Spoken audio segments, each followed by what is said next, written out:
Gente, nesse rio da Amazônia aqui, ó, no rio Amazonas, você fica escutando, você vai passando na balsa e fica escutando esses bichos aí gritando aí, ó. Olha, não sei se dá pra pegar no áudio, mas nesse mato aí estão que grita feio.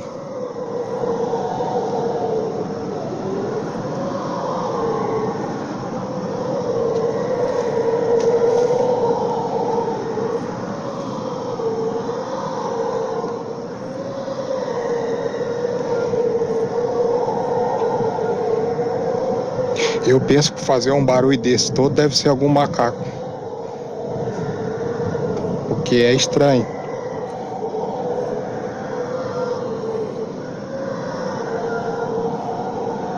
Eu já tentei gravar o que bicho é esse aí, mas a gente não pega.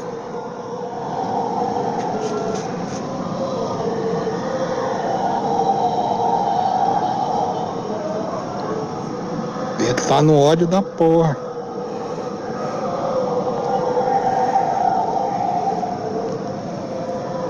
Eu vou pôr esse vídeo no YouTube e se tiver alguma pessoa que entende, poder falar o que é isso.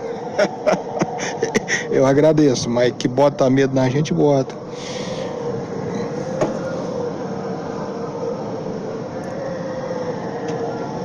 Olha, e não é só uma vez não, de lá pra cá é mais de 5 vezes que esse bicho fica gritando aí na beira do mato.